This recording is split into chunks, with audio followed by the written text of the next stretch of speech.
Some added entertainment for the record-breaking crowd here at Red Bud Track and Trail. Doug DeMocus, the Wheelie King. It's round 7 of the AMA Motocross Series. And the king of the 125s, Steve Lamson.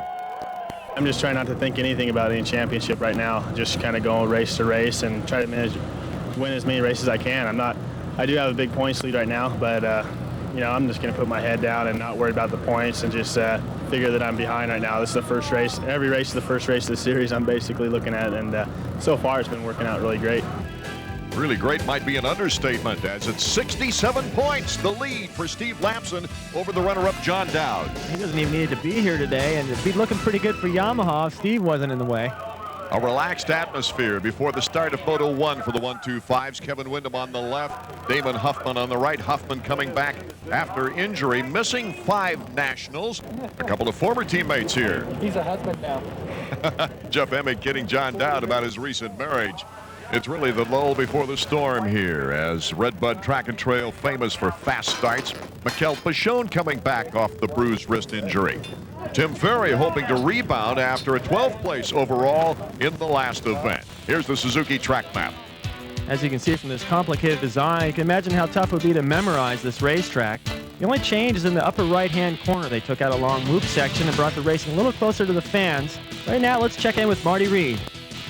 Chad, you know, when we last saw Mikel, I mean, it looked like his wrist was broken, and all of a sudden, here he is, we're going to race again. Yeah, that day at Bud's Creek, we thought it was broken at the track. He went and had x-rays done in Waldorf, and they were negative. So the next morning, he flew back to Paris, got his doctor to give him his opinion, and it was negative again. The only thing happened was he stretched the ligaments and the tendons in his left hand by his pinky and down through his wrist. But nothing's torn, nothing's broken, just a little tender still. So what can we expect here this first race back? I have to wait and see, honestly. I don't know. He was riding pretty good in practice. He didn't get here till late last night because Air France was on strike, so he was able to get here. So overall, if we just come out of here healthy and just keep our fourth plate points, we'll be okay with it. Temperature going up here at Red Bud Track and Trail as the skies are clearing for the 125 Moto number 1.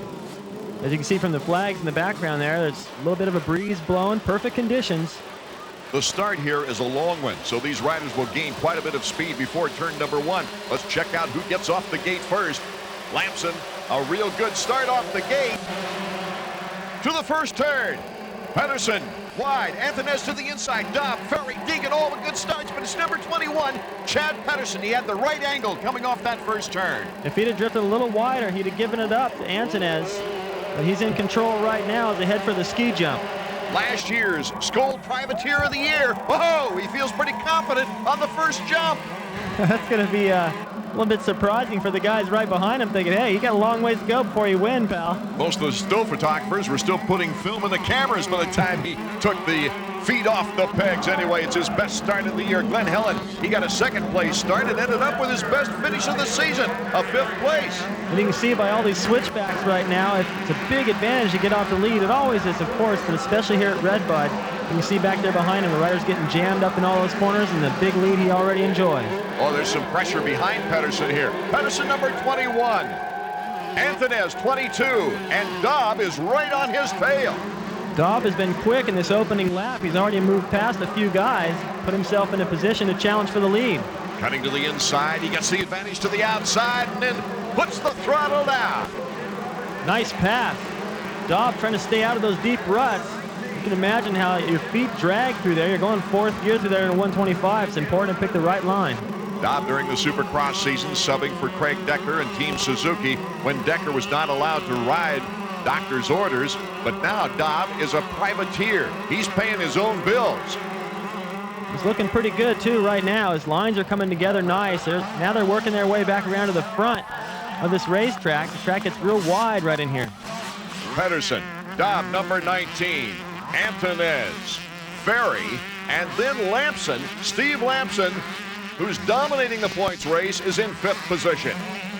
So Lamson, not with too bad of a start, but still a lot of work cut out before he can work his way to the front. Windham back there behind him. As long as he keeps Windham and Dowd behind him, he'll be looking good. He can take his time working his way to the front.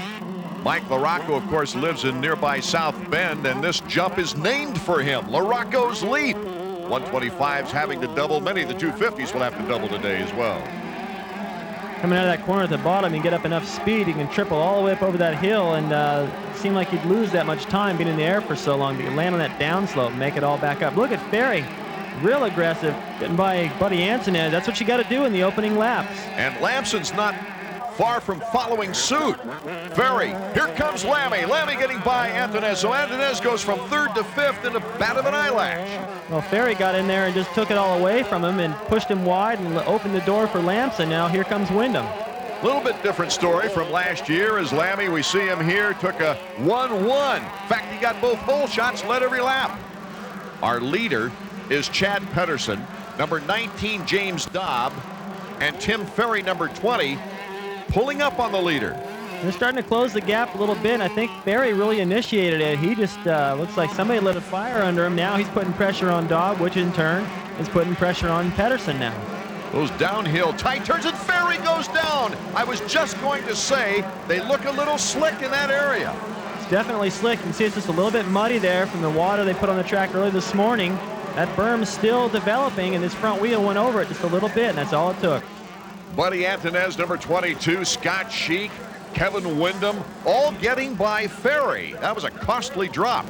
Yeah, as well as Steve Lamson, who now moves into 3rd. He was following Ferry. They both had a good pace going, catching the leaders. Oh, Kevin Wyndham having his problems going off the track, but staying upright. Kevin Wyndham with not a bad start, but he's having trouble coming up through the pack. Let's go to Marty Reed. Allie, you don't look real happy with him. It looks like he's having trouble with the ruts. Yeah, I don't know what's wrong. He started off good, and he must be riding real tight because he's not hitting the turns. He's just blowing all the turns. So I don't know what's wrong. He took another bad line back here on the straightaway. That's real rough. He got passed twice there, so I don't know. We'll see. Yeah, thank goodness you got 2 motos. Yeah, thank goodness. Hey, one other thing, guys. The man right behind him is the number 12.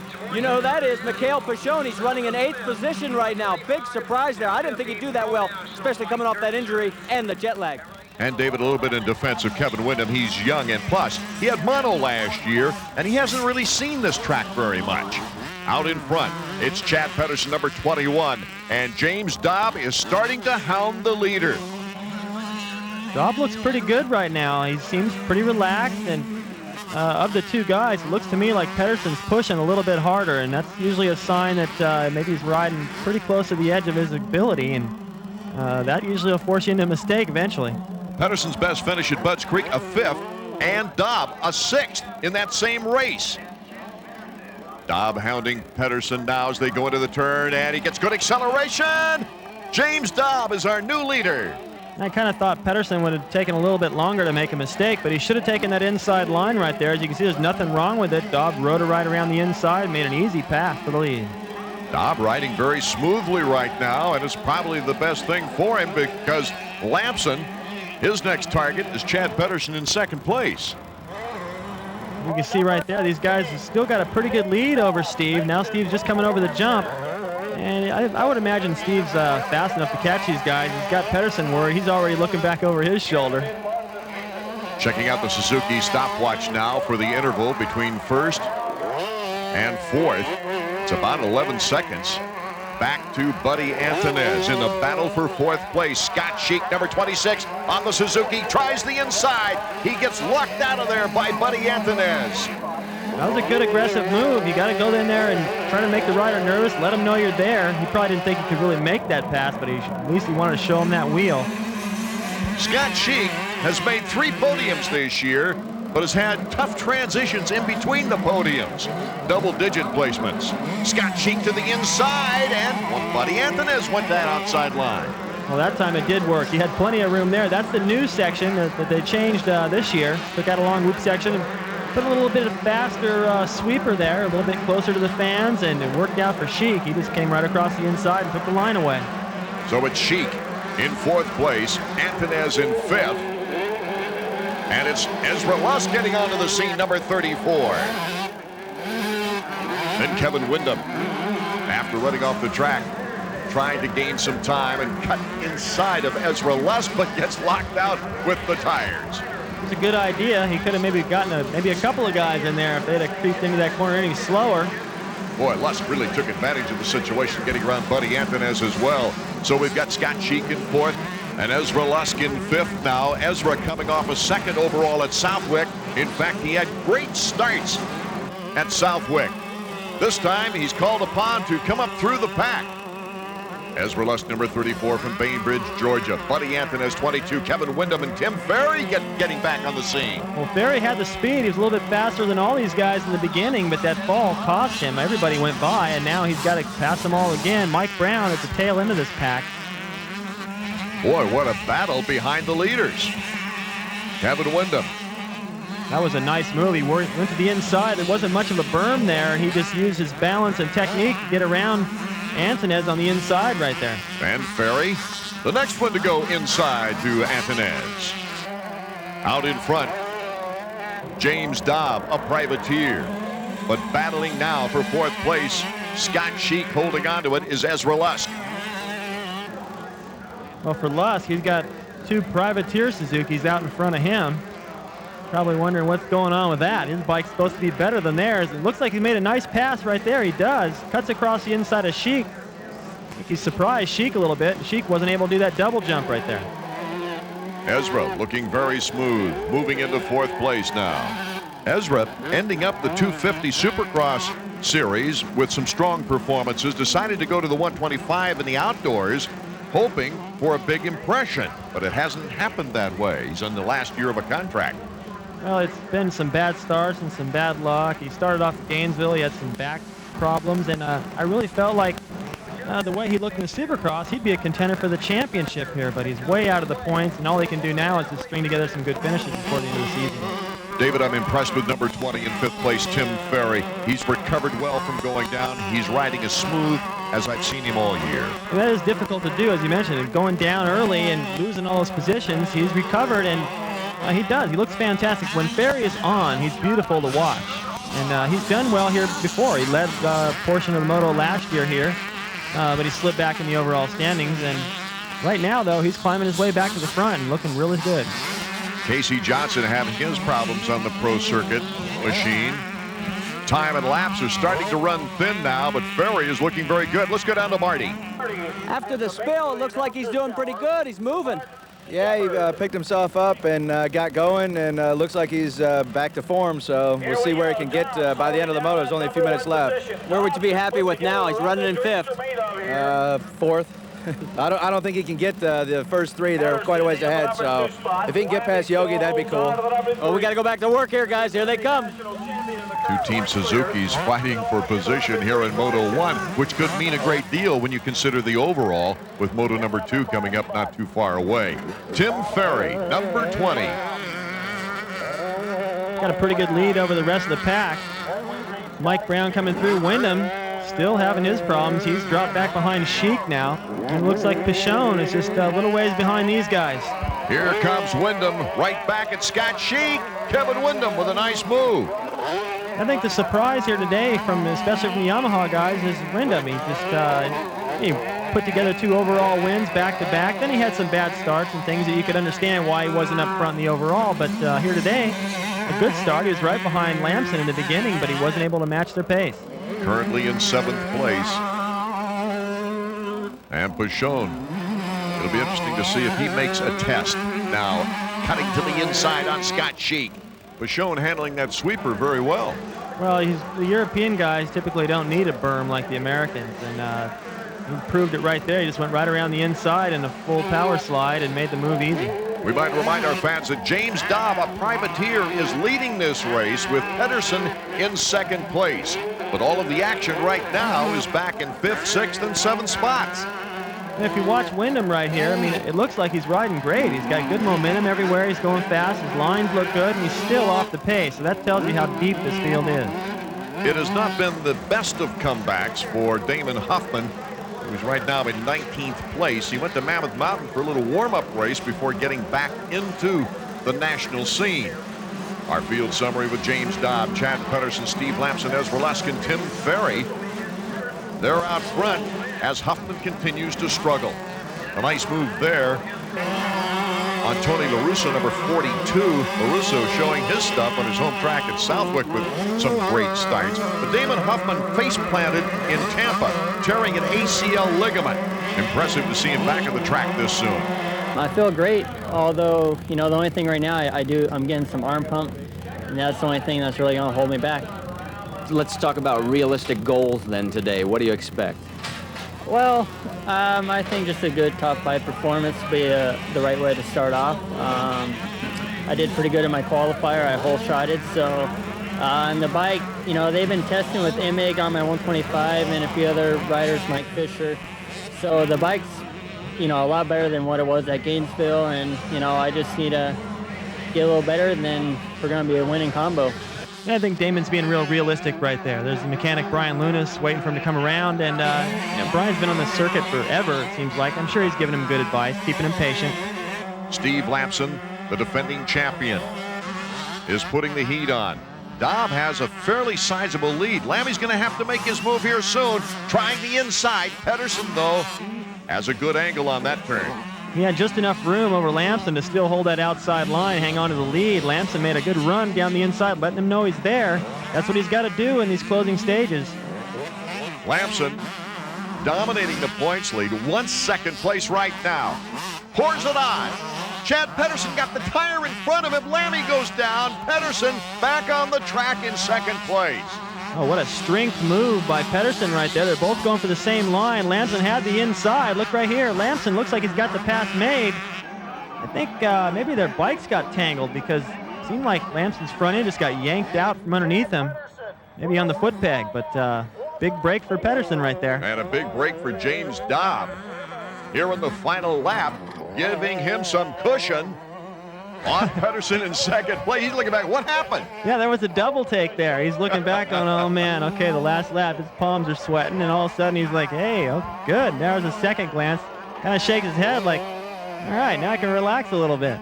This privateer, too, doesn't have a big workout schedule like a lot of the factory riders. He rides weekends, but has problems getting that training in gear when he's not racing. Well, this should help his motivation a little bit. Anytime you're out front winning races, then all of a sudden the expectation comes with that, and training usually comes right after that. James Dobb, our leader here on the final lap, with Chad Patterson and Steve Lampson still in second and third. Looks like Dobb's well on his way to a moto win here. Patterson's just a little bit too far off the pace right now, and probably Patterson's pretty happy with second, to tell you the truth. Lampson's probably not very happy with this third place moto finish. I know he wants to go out and win them all, but you know, the good side of that is that neither one of these guys are challenging him for the title, so he's still going to put points on Dowd and Kevin Windham, who are back there behind him. James Dobb looking for his first win since way back at Unadilla. And Chad Patterson looking for his best finish on the season, a second place. It's a great feeling right here. You don't have far to go. You know you're going to win the moto. Unless you fall down or something really weird happens, which probably won't. And it's just hard to tell how much energy he's had to use in this moto, but right now he seems pretty relaxed. Well, when James Dobb gets on the telephone to prospective sponsors, he's got something to talk about now. Yeah, he does. The moto win is a great feeling. The checkered flag, and James Dobb back in the victory circle once again. James Dobb, Chad Patterson, Steve Lampson a third, Luskin a fourth, and Tim Ferry comes back for a fifth. It's Brown, Wyndham, Pashone, and Dowd and Antonez rounding out the top 10. Dobb just coming off the track, and Marty's with him. James, you look absolutely spent. Congratulations on your first moto. Yeah, this has been a hard year. I mean, Quicksilver, that was out me, and PE, and I just give it everything I got. I have nothing left, but I'll see if I can rest up and come out for the next one, but we'll see. Well, was it the start or was it just the will today? Because they were closing on you at the end. It's like I haven't got a practice bike. I'm not making any excuses, but I haven't ridden. I never practice. I just race, so it's difficult just coming here when they're putting in so much effort. Well, James, we're going to let him go. He's got to sit down, fellas. I mean, he is about ready to fall down. He is flat exhausted. Well, after a year that hasn't been really up to his expectations, Chad Patterson has a happy day of it, placing second. Let's go back to Marty. Chad, your best run of the season. Take us through it. What was the key? Well, on this track today, I kind of need a really good start, because get a good lead out, and pretty much I just, just rode as fast as I could, and I just rode good that moto, and Lamson was the only one to catch me a little bit, but I felt good, and hopefully I can put it together for the next moto. Welcome back to Red Bud Track and Trail. Art Ekman and David Bailey. Moto number 1 of the 125's, a haven for the privateers and independent team riders. James Dobb winning for the first time in a long spell. I was glad to see that. I know he's got the speed, but it's been a little while, and I think when you bring in an outside sponsor like Quicksilver, you want to prove to them that you've got the speed to win. It looks like James gave it all he had. Pro Circuit's Chad Patterson has not been a lucky rider this year, going down quite a bit of the time after a great privateer season last year. But Chad was able to hold off Steve Lamson. Yeah, and I was impressed. Anytime the privateers can pull off heroic moves like that in the end, it's great to see. He wasn't intimidated by Lamson, and I don't think Lamson's feeling 100%, and it showed. Damon Huffman disappointed with his comeback effort. Tim Ferry should be encouraged, though. What about Kevin Windham? Well, I think Kevin just hasn't seen a lot of these racetracks. Last year, remember, he was sick a lot and injured, and he's still in a learning curve. Let's get out to the starting line. Got a launch back. Hey, this gate's not legal, is it? He gets too far back, yeah.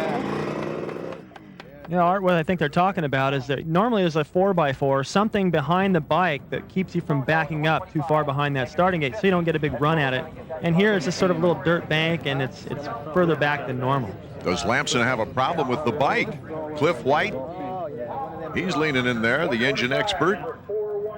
Mike Gosler. Yeah, I don't know if there's a problem with it, but we're checking it out, making sure there's not a problem with it. If there was, there's enough guys there to take care of it, that's for sure. Time running out before we get ready for the second moto. Boy, would that be a turn of events.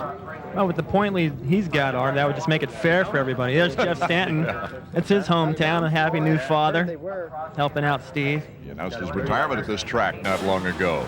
I sure didn't like hearing about that, but he won a lot of titles before it was his turn to hang it up.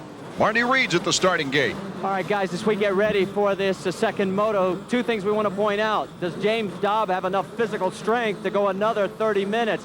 And right next to him on the starting grid, Steve Lamson. They just made it to the starting line. Apparently from that crash in the first moto, they did a lot of damage to the radiator and had to replace it. They just got to the line, and they say everything's sound, but you look at them and they're checking everything 3 times as they're getting ready to go.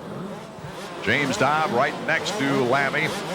Wonder if he has any energy left from the way he was pretty tuckered there after the first moto, but a great win for James Dobb. All right, that gate can drop at any moment right now, and they're off. Huffman, Tim Ferry, Steve Lamson, Mike Brown, and it's Damon Huffman getting the whole shot. Boy, he's turning disappointment in the first moto into a grand start here in moto number 2. Tim Ferry in second place, Steve Lamson in third. Another decent start for Lammy. And if I'm not mistaken, Art, this is the first time Huffman's led a 125 race in all year. Huffman 1, Ferry 2, Lamson 3rd. Pashone into 4th in front of Mike Brown now. Well, this is going to feel pretty wild for Huffman right now. As I pointed out, he hasn't led a moto in the 125s all year.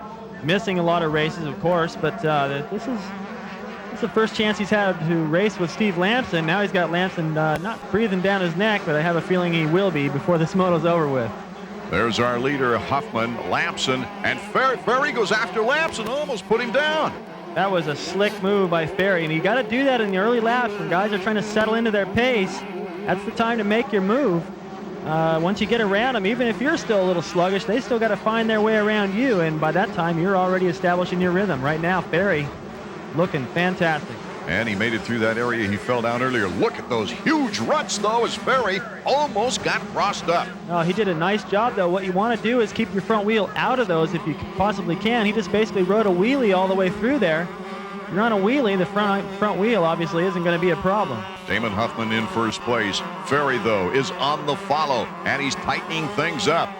Boy, Ferry would love to see his first moto win of the season here at the Red Bud Track and Trail. Oh, we've got a tight threesome there with Mike Brown now moving by Pashone in 4th. Oh, you got 3 fast guys leading this race right now. Huffman's got some speed. Ferry looks like he's on a rampage right now, and Lamson, well, we don't need to say anything about him. We know he's fast, but I'm impressed with the aggressiveness right now from Ferry. with the ruts getting deeper and deeper, especially in the downhill turns. What's it like on the 125 to stay out of trouble?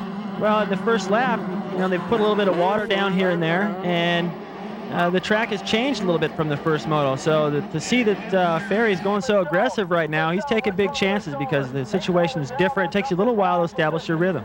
End of lap 1. Damon Huffman still in the lead.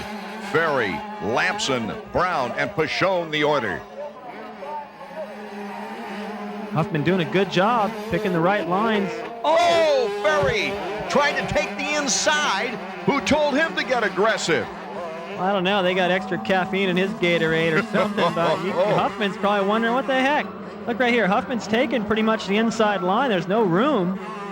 Ferry just thought he'd go in there and punt him out of the way. It would have worked if it was maybe a different corner, but I don't know if that was the best place to try that move. And once again, he loses a lot of spots. Ferry with contact with Lamson, then Huffman. But right now it's Damon Huffman trying to hold off the defending champion and the leader in the points, Steve Lamson on Team Honda. That's not going to be easy, and it's not because of the ability of Huffman, but just because of the experience. He hasn't had a chance to go out there. He talked about arm pump. Well, here's a classic example of when that arm pump will occur, when you got the national champion breathing down your neck. And Lamson's got the good angle on the inside.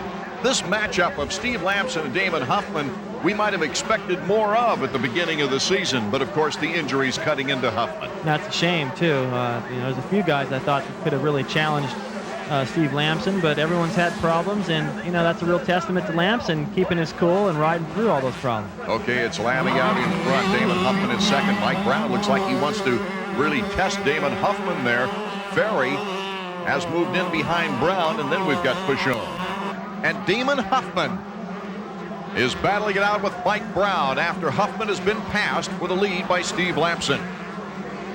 In Huffman's defense, with all these guys breathing down his neck, even if he didn't even have an injury and he just sat out 5 races and tried to come back, he'd have a lot to try to get adjusted to, and the arm pump, of course, would be a problem, and it'll take him a race or two to get back to the speed where he can run.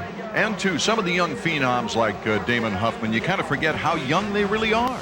No, he's got forever to mature into a great rider, and plenty of time to win a lot of titles, and I'm sure that he will. Well, you got to pick the right corn row going through those ruts, that's for sure. And here's Mike Brown. Very nice squeeze play. I don't think Huffman knew he was that close. Huffman just went in there minding his own business. All of a sudden, he was like, wait, this guy's in my way. Where'd he come from? That was slick by Brown to get in there and actually sneak in there and take it away from Huffman. Mike Brown, of course, he's had his problems with injuries all year. After a 5-2 at Gainesville in the opener and a 3rd overall, that was his best performance of the year. And a good duel going on as Huffman wants it back again. Mike Brown got injured and did not appear at Sacramento, the 2nd motocross of the year. In fact, he didn't come back till Budds Creek, and he came back a little early, David. Typically, you want to come back and ride at the pace that you were riding before you left, and that's always tough to do. It takes a little while to establish that groove. Let's go back to the mechanics area with Marty.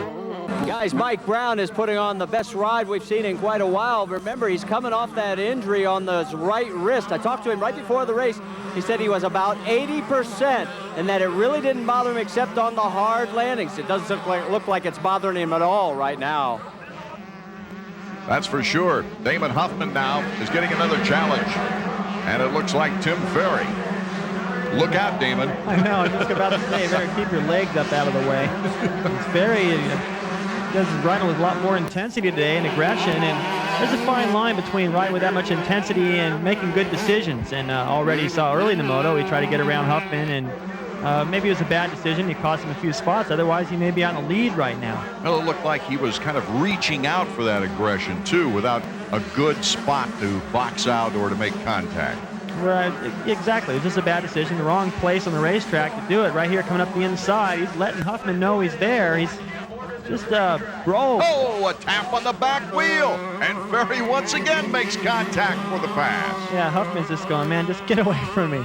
Guys used to bother me like that. Johnson, of course, is one of them. Hanna was another. I mean, Brock Glover, Jeff Ward, guys like that, I mean, they were aggressive and they bothered me back there, but they didn't just stay on me, like guys like Keith Bowen, who's from nearby Michigan here. And, when they're behind you, it makes you think a lot. It makes you worry about what line you're going to take and if they're going to run over you. Steve Lamson is our leader, Mike Brown in second, and Ferry now has moved into the podium spot, the third spot. Huffman's already starting to lose a little bit of time to Ferry. Ferry just really riding aggressive this week. I mean, a major change visibly that I can see from the weeks past. And this pace, it should carry him up to the leaders. I mean, the way he's riding right now, if he doesn't make any mistakes, he should be able to catch up to Lamson. Well, it's no secret that there's been a disappointment in Tim Ferry's overall performance over the last season. As we take a look back at Ezra Lusk, Pedro Gonzalez, and John Dowd. Dowd has had an awful day. And I think it's just the start, really. I mean, you can't really get up there and battle with these guys unless you get the start. Having to come from behind and battle, you can see the battle he's in right now. He should be ahead of these guys. He has been all year so far, and a bad start will leave you back there. Ezra Lusk getting by Pedro Gonzalez, the former Mexican champion who's tried his hand here in the United States. John Dowd is the next one to try and get by Pedro. It's also one of the faster racetracks in the circuit, too. It used to be a little bit more technical, but now they've taken out some of the supercross stuff, some of the more technical things, and on a 125, on a track this fast, everyone's wide open. It's really tough to make up time. A fast track with so many turns. Look at Dowd, though, on the outside, keeping that speed, puts the pass on Pedro on the outside. That's usually a pretty good place to pass. You catch the guys by surprise. They're looking for you on the inside and go around them wide. Well, that's a slingshot straightaway before this sweeper, and Dowd now, maybe he can put some pressure on Ezra Lusk and move up a notch. Well, he's got the speed to do it, and he doesn't have Pedro in the way anymore. Pedro riding a good race, but just not quite enough of a match for both these guys, Dowd and Ezra Lusk. Ezra Lusk kind of being the sneaky, quiet guy as he moved up in Moto 1 to 4th, and now he's making a move now for important points.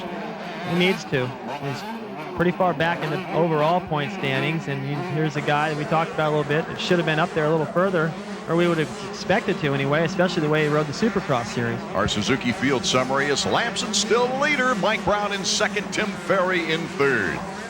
Well, anything can happen now with Ferry if he should get close to the second place rider.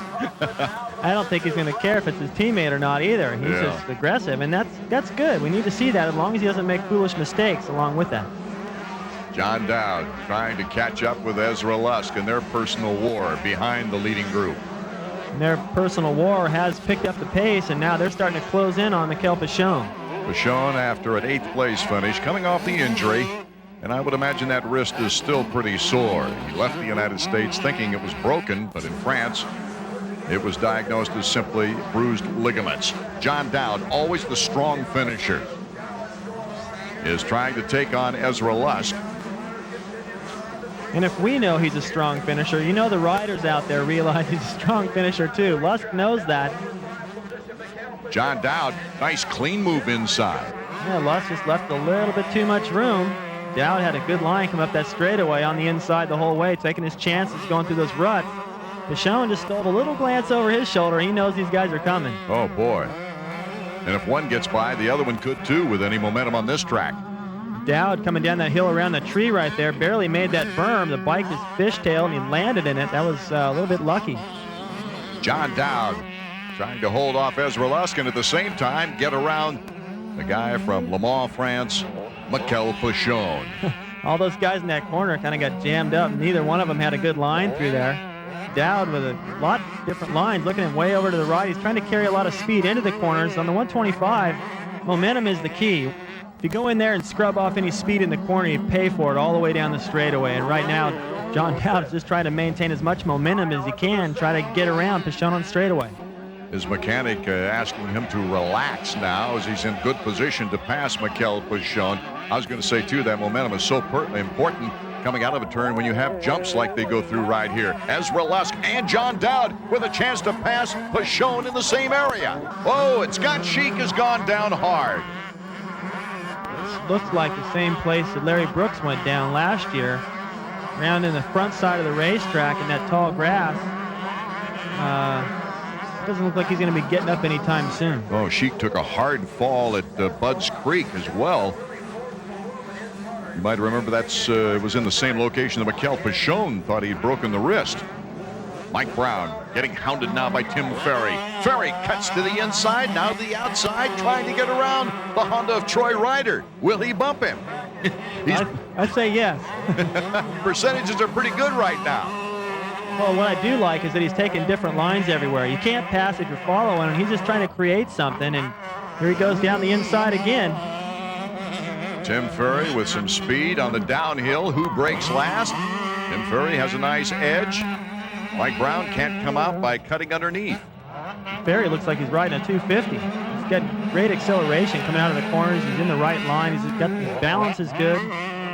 There's a big difference between riding the berm and riding just short of the berm. If you're riding just short, you just get a lot of wheel spin. And right now, he's just slingshotting out of all the corners. Oh, it's good to see Scott Sheik finally getting up on his feet. While out on the track, Tim Ferry looks like a totally different rider this week. Ezra Lusk and John Dowd, 5th and 6th. The battle is on. Dowd cutting across the inside. He could have gone in there and made things difficult for Ezra Lusk right there. A little bit polite. Okay, I think he realized he didn't have quite enough to go in there and stuff him, but it's a good idea. If he's close enough, he can do that again the next lap. Or they get good speed on that straightaway, that sweep. And I'm glad to see that. These guys get a chance to unwind, and so the tracks have become so supercross lately. I think it's kind of taken some of the motocross element out of it. What about braking downhill? Looks dangerous. Well, it's difficult because the track is so rough. You can see there's rocks poking up here and there, and you've got to pick exactly the right line, using both brakes hard, especially. Dowd did that time to try to make that inside line coming in so hot like that, get around Lusk. Dowd in 5th position, trying to pick up things. His next assignment is Damon Huffman.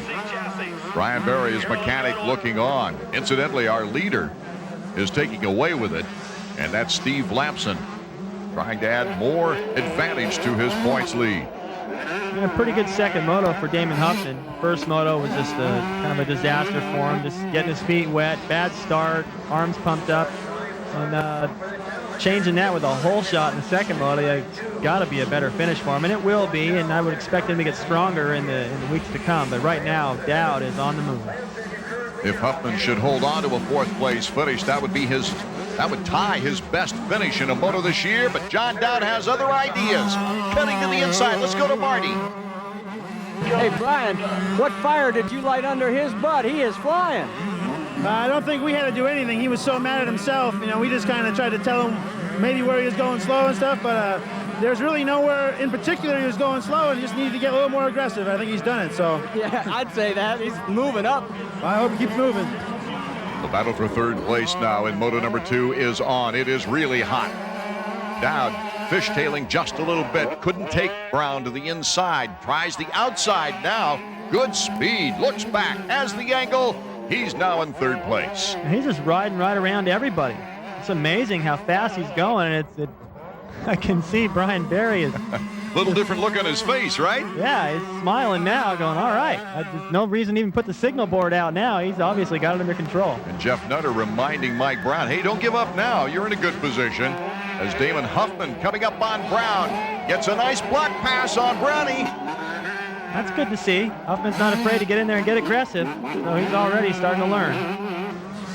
Takes a while to come back, as I pointed out. I mean, if he just sat out without an injury for 5 races, it's tough to come back and get used to riding against these guys again, and who you can ride with, and who you can get aggressive with, who's going to get aggressive with you. He obviously knows if Ferry's going to run into him, so that's one lesson he's learned today, but he's getting more comfortable. And Brownie's not through with the battles right now. Ezra Lusk, number 34, sweeps around him on the corner.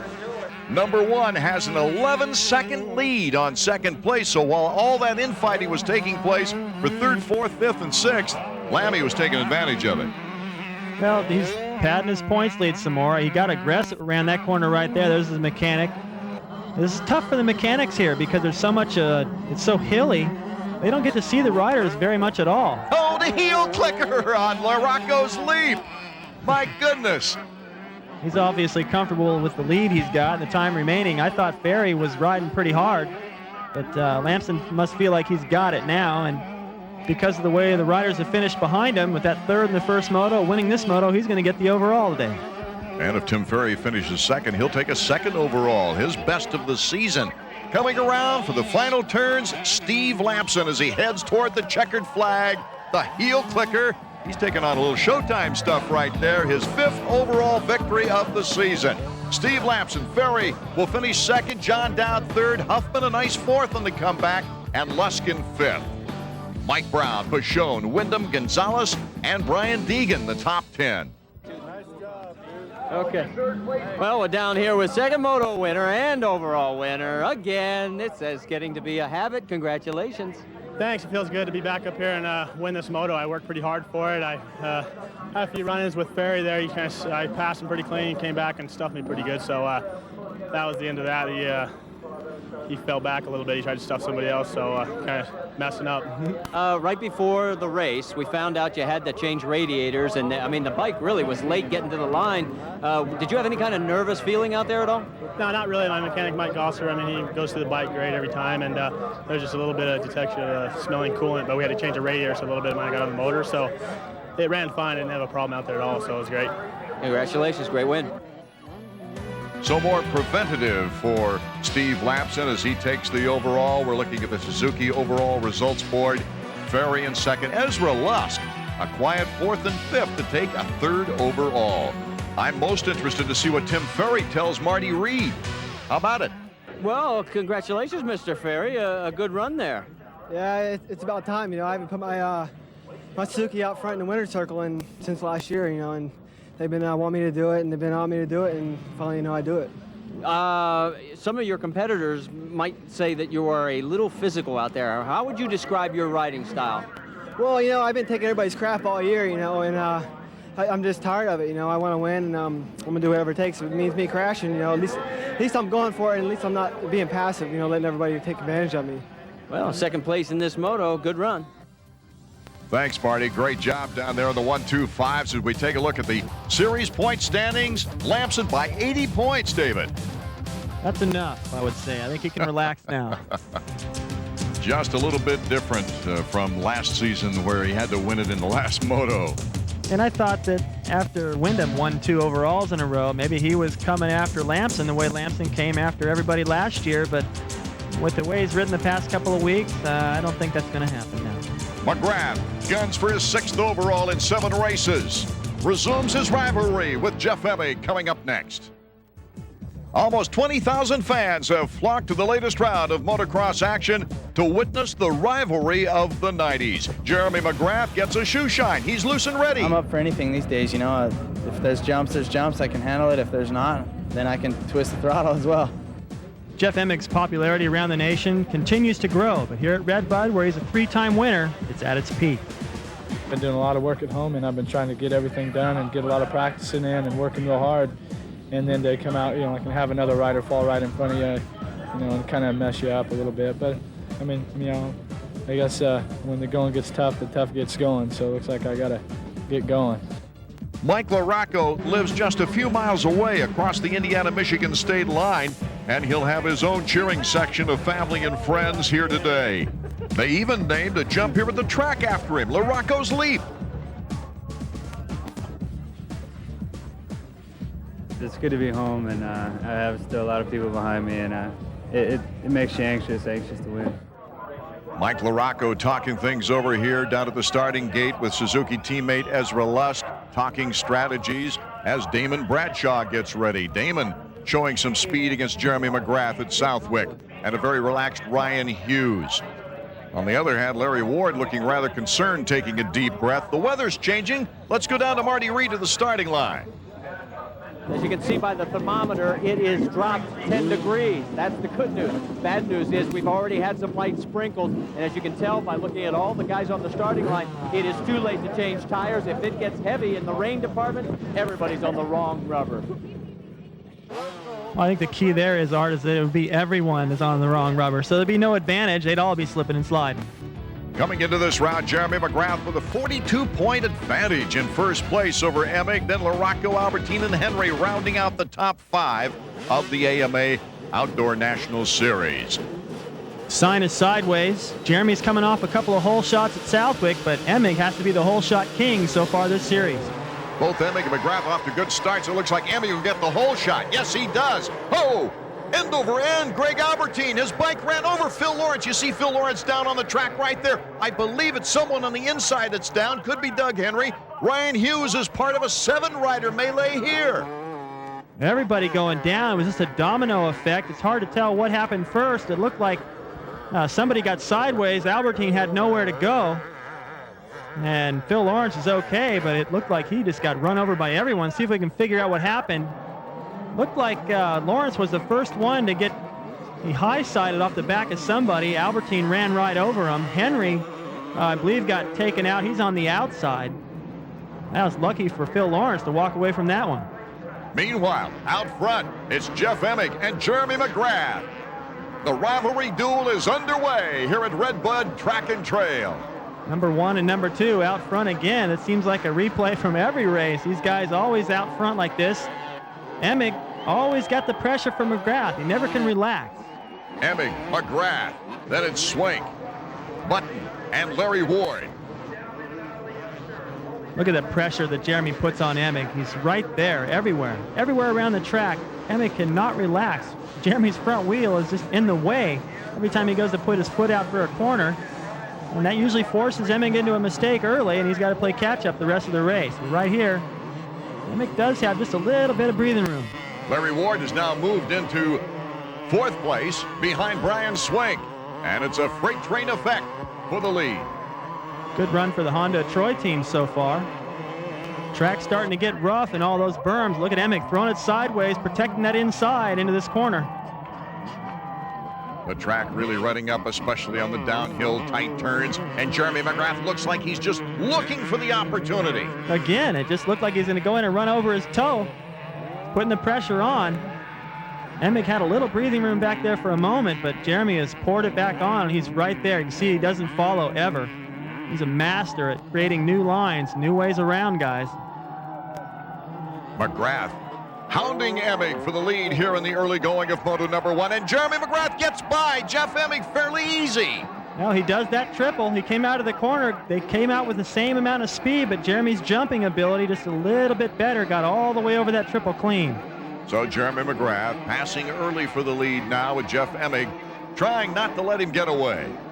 No, it's going to be a fight. This is Jeff's track. He's won here 3 years in a row on a 125. Last year he lost the overall just barely, and he wants it bad now. Many that were involved in that crash. Doug Henry, you can see he's being attended to right now. We'll give you an update as soon as we have word on his condition. Well, David Beatty, it looks like definitely he's got a tooth problem. It looked like he even has a tooth in that left hand. Well, somebody get me some Novocaine. I broke a tooth playing football, and it's no fun. This is a real bummer for Doug Henry. He's had some bad luck, and the guy's tough. He battles through it all, but it seems like there's always something. A little bit like Ryan Hughes. Jeremy Mcgrath, our leader, Jeff Emmick in 2nd. Here's the battle for 3rd. Brian Swank of Honda of Troy and his teammate Larry Ward right behind him. This track at Redbud, because it's so fast, doesn't get quite as rough as it's gotten in years past. You see both these corners, there's not a single bump anywhere in it. It's just wide open, and when it's wide open like that, it's really tough to make up time. Swank has got great speed. He's quicker than Ward and pulling some breathing room right now. Mcgrath out in front of number 2, Jeff Emmick, kind of a lonely 2nd place right now. You won this title twice. Well, a couple times, yeah. I won an 83 on the 250, both motos. Just had one of those good days, and then I switched to the 500s for 84, and Brock Glover and I had a duel to the end, and he was chasing me down the 2nd moto and went down the final lap. I was like, boy, because he was putting a lot of pressure on. I could relax that last half lap. That corner right there, in fact, at the top there, he tried to put a move on me. The same place that we saw LaRocco and Kudrowski get together a couple years ago. So this track has been notorious for historical moves, and Trans-USA's, Trans-Ams used to run here. I remember seeing a race here with Roger DeCoster, some of the Europeans coming over. That's where Mark Barnett got his start. A lot of history here. Damon Bradshaw coming off a 4th overall at Southwick, took 2nd in the first moto behind Jeremy Mcgrath. Let's go down to Marty Reed in the pits, who's with Steve Butler. Steve, it looks like he's got a good ride going in 5th, and he's within striking distance of at least 3 more places. Yeah, he seems to have some speed going, which he's even going a little bit faster than he was in practice, which I think is good. And I know, I guess Jeremy's kind of going a little bit faster than everyone, but Emmick and Swink and Ward, I think, are all within his reach right now. You think he can get second? He could. If he can maintain that pace, I think he'll be right in there because there's still a lot of the race left. Ooh, look at LaRocco. His home track, and he's putting on a great show. You talk about name value right here. How about LaRocco and Bradshaw going at it back and forth? And they are, too. Bradshaw had the edge. LaRocco out-jumped him and made the pass. Bradshaw said, yeah, right back at you. So now these guys are in a good duel. This could carry him up there to the Honda of Troy riders. Maybe in younger years they might have bumped a little bit more? Perhaps. I know Damon was known for that. I think he got a bad rap for how much he actually did it, but he knows how to dish it out, that's for sure. With the weather cooling down, it looks like the rain has stopped, however. Well, the track's a little damp here and there just from some of the water they put on it. And I think it looks all in all in pretty good conditions right now. There's plenty of lines out there. A couple of one-line corners like that one right there, but going in and coming out, there's plenty of room out there. David, does it surprise you a little bit how the track has actually held up? Because we've seen an awful lot of big ruts this year. Well, it does. It's not as rough as I remember it getting in the past, and I don't know if that's really by design or not. It's definitely getting rutted in places. You see there those long berms and the faces of some of the jumps, but it just doesn't have any of those choppy holes, big braking bumps coming in the corners like I've seen in the past. Jeremy Mcgrath here in Moto 1 of the 250s has almost a 10-second lead on the rest of the field as we take a look at Larry Ward, now getting pressure from Mike LaRocco. Mike has really stepped it up after passing Damon Bradshaw. And Larry Ward can feel it as he came out of that berm. He looked over his shoulder like, who the heck is catching me that fast? He wasn't there the lap before. Now Larry's going to be forced to really sprint to the finish because LaRocco's coming quick. He moved around Bradshaw, who's riding well. Talked to Steve Butler. He was impressed with the way Damon's riding, and LaRocco rode right around him and the pressure on Larry now. Well, this is the best race the Ward has had since Hangtown, Sacramento. Look how close LaRocco is already. I mean, he's just phenomenal. All this tight stuff. He's such a fighter. He's so strong, and he gets faster and faster as the race goes on. If he's motos for 45 minutes, he'd be up there every time. Well, there's a good example of the ruts that we expected on this track. Cutting down some opportunities to pass. You don't want to get crossed up. Keep that front tire up.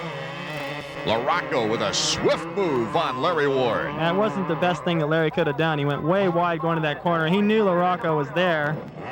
Kind of gambled, didn't want to change his line, but that was a gamble. I think he knew LaRocco was coming, and I don't know if he's got anything for him. So it's LaRocco and Ward. Ahead of LaRocco, Ward's teammate, Brian Swink. Swink riding good. He really has held up well. Yeah, he's not fading at all. He's still got a good pace going. I don't think he's fading. I think if anybody's catching him, which isn't fast enough, it's got to be LaRocco, only because he's just riding a little quicker. Here comes Bradshaw. Bradshaw's on the attack of Larry Ward next. Ward's got to be saying, hey, why is everybody picking on me? Well, because you're just not going quite fast enough, I guess. You know, you get a good start like that, and you got to keep the pace up, or they're going to knock on your door. Right now, Damon is there.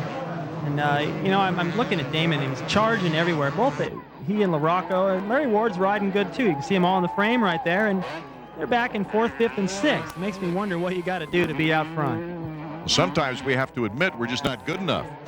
Well, yeah, that's tough to do when you're somebody like LaRocco, who's won championships, Damon Bradshaw, who's with the talent that he's got, Larry Ward with the experience, years on the circuit.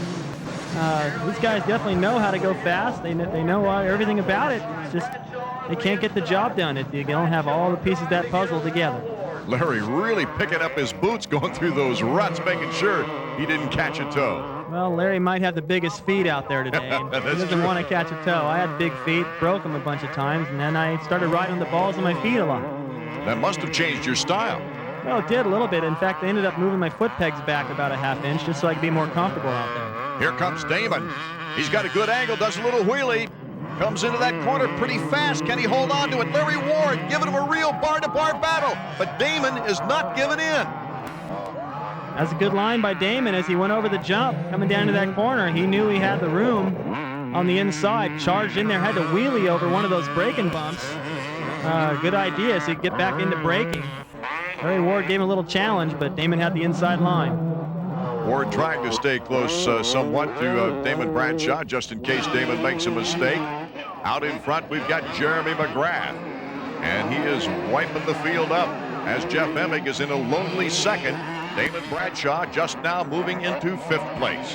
That big uphill double, they just came up. Jeremy's jumping all the way over the whole thing, doing the triple every lap. So, you know, that's one of the places he's making time every lap. He's making a split second everywhere. He's fast through that corner, and the guy's just a notch above.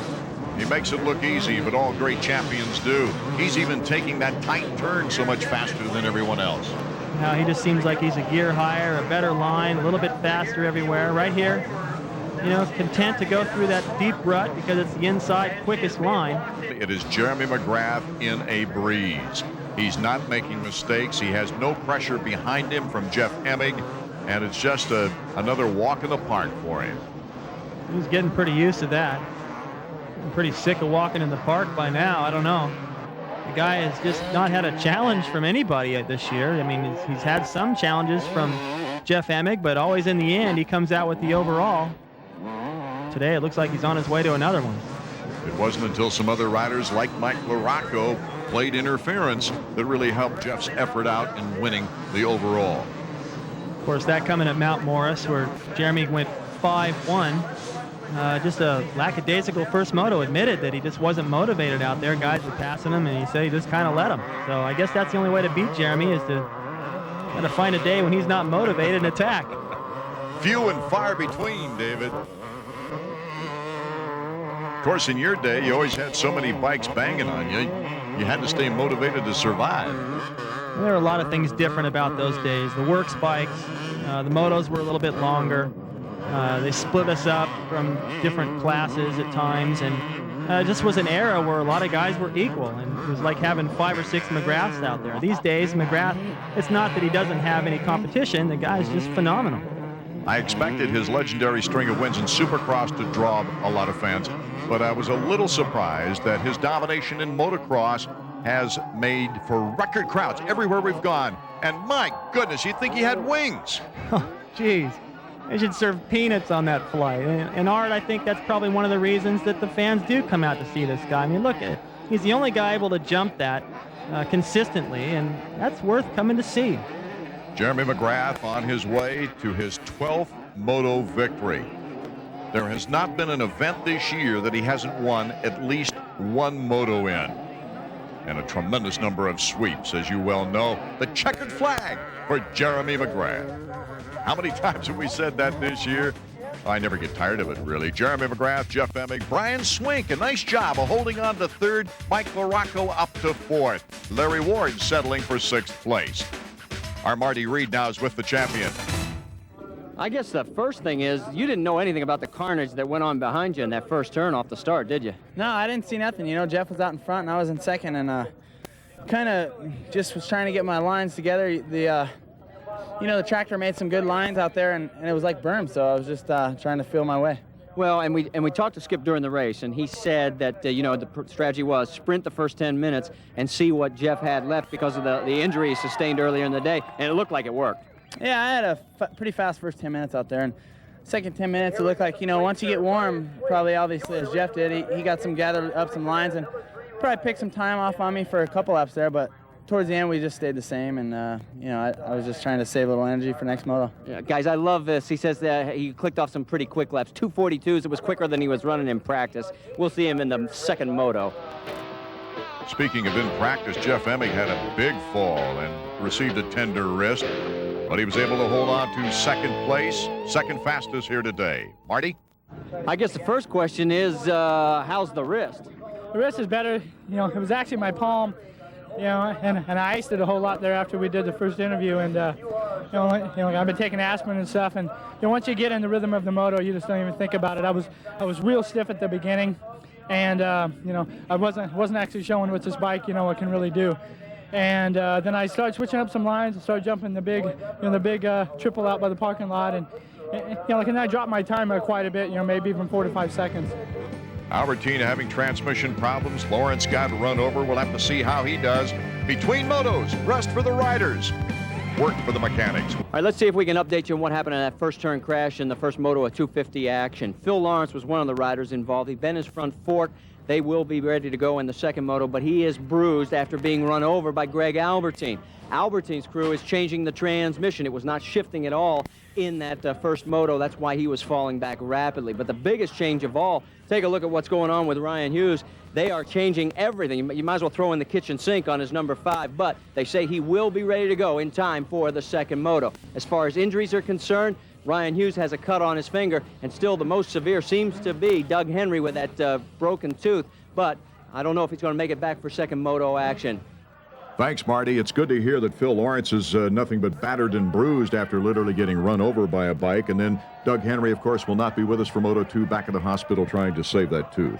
That's unfortunate for Doug. I know he's trying to make a comeback, and it's no way to do it in the emergency room. And this corner at Redbud's really taken its toll on the riders over the years. A lot of guys found out the hard way. It's so fast. You come in there, the guys from the outside come in on the guys from the inside, and there's no room, and some of those guys found out the hard way. Now, realizing you got hole shots most of your career, of course, what's it like if you don't get the good start and you're surrounded by riders in the middle of that pack when they pinch? Well, typically you want to start somewhere in the middle because that's where most of the hole shots come from. And if you don't get a good jump off the gate, the guys from the outside come in, the guys from the inside come in. There's no room. You just got to stick your elbows out and get prepared to be bounced around a little bit. And if you're ready for that, and you have patience and a lot of trust in the other guys out there, you'll get through there smooth. Jeremy Mcgrath passing early. Jeff Emmick, after Emmick got the whole shot, sounds like a broken record, really. Yeah, it does. The difference is this time, I think, is Emmick has been in this position before to win the overall, but now he's on his favorite racetrack. Let's go down to the starting line for Moto 2. You see Ryan Hughes right there with jaws on the back of his pants. Oh, that's pretty funny. Remember the broken jaw of Rocco? Mike LaRocco looking to better his 4th place in the first moto finish. Ryan Hughes also, he's really trying to get loosened up right there. He's got to start on the far outside. I believe there's one more rider to the right of him. Yeah, Phil Lawrence. So both these guys going down in the first corner of the first moto, they have to start on the far outside because of their finish, and I can guarantee you they won't be going into that corner very aggressive this time. It really proved how a well-conditioned body, how durable it can be. Mcgrath starting right next to Greg Albertine as the gate dropped, and Jeff Emmick, another great start. His second hole shot, in fact. Jeremy's start, not all that great. Number 48 is Rich Taylor. Then it's Ward, Lewis, all in front of number 1. Mcgrath will have his work cut out this time, and that's great news for Emmick. He wants to try to pick up an overall here. He's done all that he can do, the whole shot. He's got a few guys in there to keep Mcgrath back there a while. Emmick with great speed has to be encouraged with the fact that Mcgrath is in 4th or 5th. Here's Larry Ward sneaking into the scene behind Emmick. There's Lewis, number 11. Emmick scooting through that sweeper. He's so good on those flat corners. Nice throttle control, nice power slide all the way through there in the fastest line. Not only is this the first time this season Ward has been this close to contending with a leader, but he's given Emmick a real challenge here. He looked pretty good in the first moto. He faded just a bit, but he's still going pretty fast. He's not that far off the pace of the leader. Emmick looking confident out in first place. Larry Ward, Lewis, Taylor, Swink, and then Jeremy Mcgrath. And those are riders that are not easy to get around. No, that should take Jeremy a little while, and Jeremy's got Bradshaw breathing down his neck right now. Damon will have a good look at him, perhaps able to hang with Jeremy as he carves his way through the field, if he can. Ward throwing something off right there, looked like a little towel or something, as he's in second place now, trying to keep the pace with Jeff Emmick out in front. Now, in the second moto, the ruts obviously are getting a lot rougher, a lot deeper. Does this cut down your opportunity to pass? Actually, it makes it better because the main line is now the roughest, and you got to search for other ways to get around the track smooth. Some of those berms have disappeared from the first moto, and the first lap is critical to establish your pace and get those lines dialed in. Well, Ward, it's good to see him looking this competitive now as they go for the jump. Larry Ward, in second place, is really looking for the opportunity to pass here. Almost getting Emmick there on the inside. Almost hitting his back tire there. Emmick's got to know he's there. It probably feels like to Emmick that that's Mcgrath back there or something. Emmick going for the triple. Opens up a little breathing room. Jeff Emmick here in moto number 2 after settling for a second place behind the runaway of Jeremy Mcgrath in moto 1. But Larry Ward is in second place here in moto 2. There are several riders between the leader and Jeremy Mcgrath. And if Emmick and Larry Ward can keep up this pace, pushing each other like this, that's going to be tough for Jeremy to catch up. At the end of the first lap, it's Emmick, Ward, Lewis, number 11, Swink, and then Jeremy Mcgrath getting by Rich Taylor. Then it's Bradshaw and Lawrence. Kyle Lewis in third, Brian Swink in fourth, his immediate assignments. Now Jeremy getting through that tight little section there, making a little bit of a bobble there. I mean, he didn't have to really slow down much, but some of you don't often see, and sometimes you get stuck behind a couple of guys and you start riding their pace. It's easy to get sucked into what they're doing, and if that happens to Jeremy, Emmick will be gone. Number 23, Swink, not easily passed. He had a great first moto for him, placing third. The last time he had a third in a moto this year was at Sacramento, and he came back and placed 10th in the second moto. Jeremy Mcgrath now really hounding him. And he is making it tough for Jeremy in that little switchback section in the trees. Jeremy thought he had a way around, and Emmick, or Swink rather, just shut the door on him. And you can bet that Jeremy's a little frustrated right now, trying to get around both these guys. One obvious place would be to utilize the power in the jump of that Team Honda machine for Jeremy Mcgrath, but you really got to get a good run at it. Well, he got around Swink. He just forced Swink to ride defensive, tried to guess where he was going to go, and he guessed wrong. And now, yep, Jeremy's still able to go for the triple. I still say there needs to be a stewardess on that flight, Art. He's up there forever. Flight attendant these days, David. Mike LaRocco back in 7th place, once again trying to get back into the mix. A much better start for LaRocco this year than last year going down on the starting line, but still having to come from behind. You can see it gets dusty back there. You got to pass so many guys. The leaders are gone, out of sight, and it's hard to get motivated to catch him when you can't even see him. Mcgrath attacking at the finish line jump here. Lewis looking by, and Mcgrath getting by easily. And, whoa, Jeremy Mcgrath doing a little flat tracking right there. Almost lost the rear end. Well, you know, I think what happens is that Jeremy's feeling a little bit desperate right now. I'm just guessing, but I would be. You know, Emmick's out front, and he knows he's still got a long ways to go to catch him, and you can see the concern right there from Skip. So when you're riding a little bit over your head maybe, or at least a little bit desperate, those are the kind of mistakes that you can make. Lewis doubling, Mcgrath tripling, and still Lewis comes out in front. Brian Swink is behind Mcgrath should Jeremy go down. Jeremy's trying everything he can. It looks like, well, I thought he had the pass made right there, but Lewis is making it tough. And I can tell you right now, Jeremy's going, man, get out of the way. You're messing me up. Lewis is taking his lines and really has every right to. He's not trying to block him at all, but Jeremy with the power now on a jump gets by Lewis once again. Marty Reed down in the mechanics area. Might be interesting to see what Skip Norfolk is thinking of this as Jeremy's moved into third. Marty. He got from 5th. He's now into 3rd, but he's 9 seconds back. Does he have enough time? Well, I think so. He's got 20 minutes left. They were going real fast at first moto. I think he can move his lap times up probably about 3 seconds. He's running pretty much on pace. They were doing some 241s earlier. He's going to have to close down quick because it's going to take some time to get around those guys. Yeah, you're just making this interesting for us, right? Well, I don't like it. We want to get up front and quick. Yeah, they're not used to this situation, that's for sure. Here's Mike LaRocco starting to make a target of Kyle Lewis now. LaRocco has got the speed, there's no question about it, and he's riding very smoothly today. Geez, right by him on the inside, coming into that fast sweeper. Lewis, though, squares him up, cuts right back underneath. That was pretty slick. Lewis, he's got enough experience. He's been out there long enough, and these guys don't intimidate him. He may not be quite as fast in the entire moto a lot of times, but he's definitely going to give them a run for their money. Well, the former Mickey Thompson Series champion, hard-working vet, making a living out of just getting consistency, placing in the top 10. Right now, he's going to force LaRocco to try to find someplace else on the track to pass. Oh, great speed by LaRocco in that sweeping turn. Brakes hard, tight turn, bobbles through the ruts. Mike LaRocco moving up a step. He's got Jeremy Mcgrath in front of him. That was great. LaRocco went around that corner. His feet slipped off the pegs. He just gripped the tank with his knees and still didn't even lose any time. And it's Jeff Emmick out in front as we're looking at two former 125 Supercross champions battle each other. But it's for 6th and 7th place, Brian Swink and Damon Bradshaw. Swink holding off all the challenges from Damon, and in the opening lap, Damon was right behind Jeremy Mcgrath. Jeremy has carved his way to 3rd, so really no excuses from Damon why he couldn't get up to the front. He had the opportunity, but he wasn't able to hang with Jeremy's pace in that first few minutes of the race. Larry Ward in second place. But look at how close Jeremy Mcgrath has pulled up on him now. Little mistake there from Jeremy. He's just trying to get creative and take different lines. Actually lost just a little bit of time right there.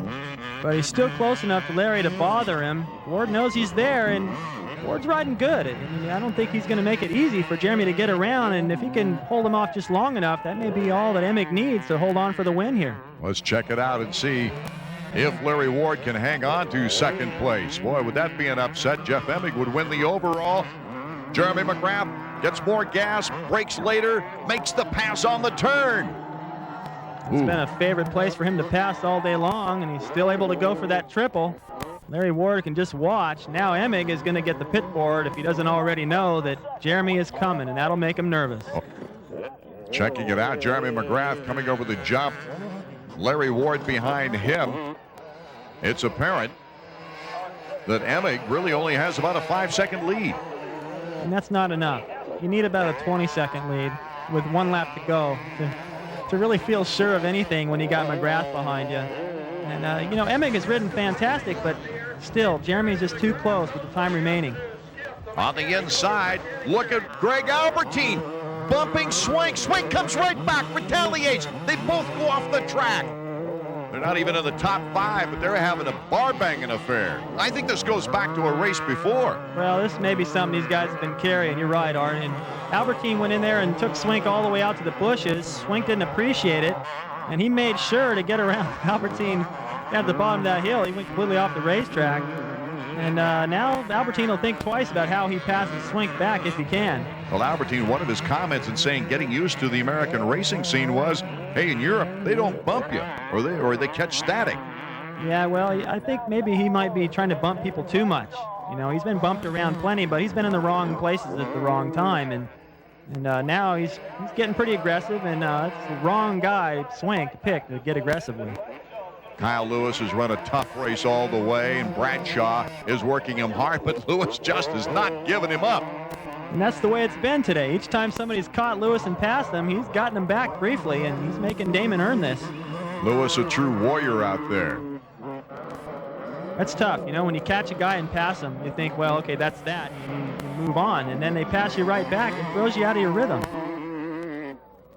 Mike LaRocco is putting the pressure on Larry Ward. This is a battle for third place.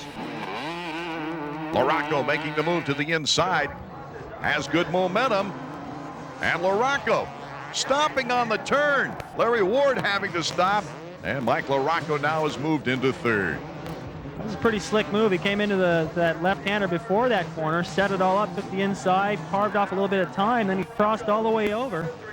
And was fortunate for him that Larry Ward kind of left him a little room going into that corner. It was easy for him to take over the spot. Mike LaRocco, a 4th in the first moto, would finish high in the overall if he can hold on to third place here, or even challenge Jeremy Mcgrath for second. Now the track's starting to get rough, and Albertine with Lewis, he's going to try to get around Lewis. Lewis will probably pass him back if it goes anything like it's been going.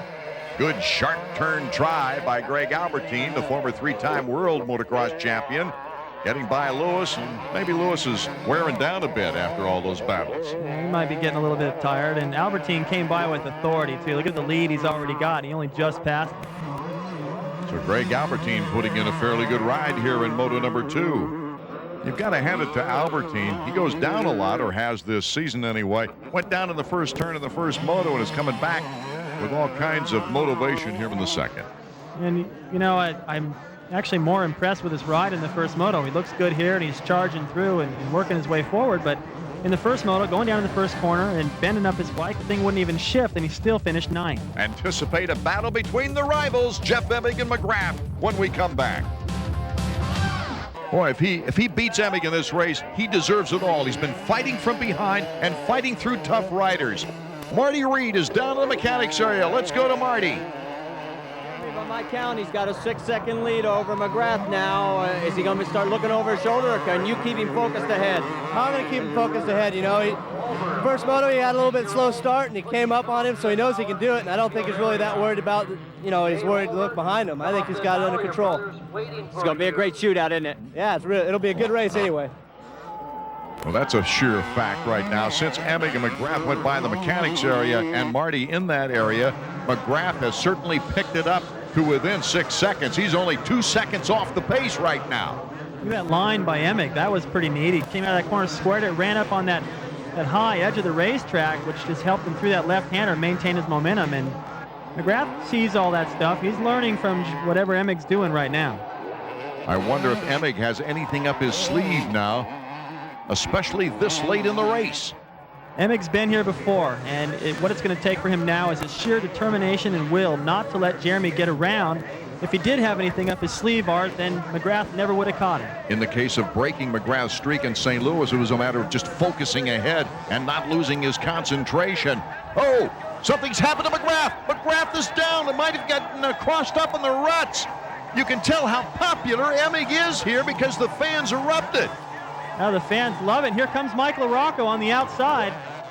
Boy, he's got a wounded Jeremy McGrath right in front of him, and he might just go after him. It's so tough to recover as soon as you get up. Now he's got LaRocco breathing down his neck. A disappointed Skip Norfolk listening on the radio to his spotters from Team Honda.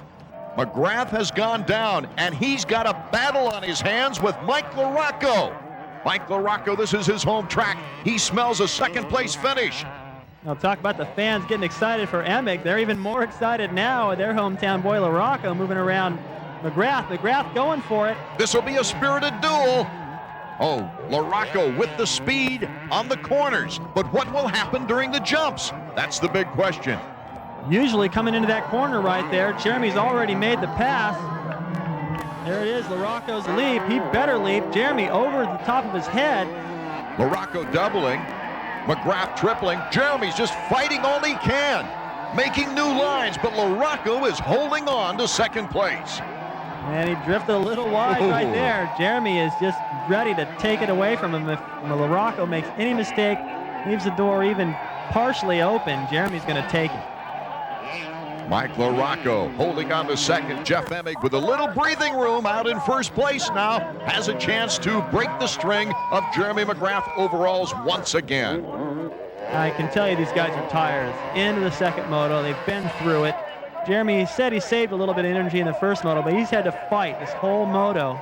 Then he goes down. You got to get up, try to recover from that. Now he's gobbling up the roost of LaRocco. LaRocco's inspired, and this isn't going to be easy for Jeremy.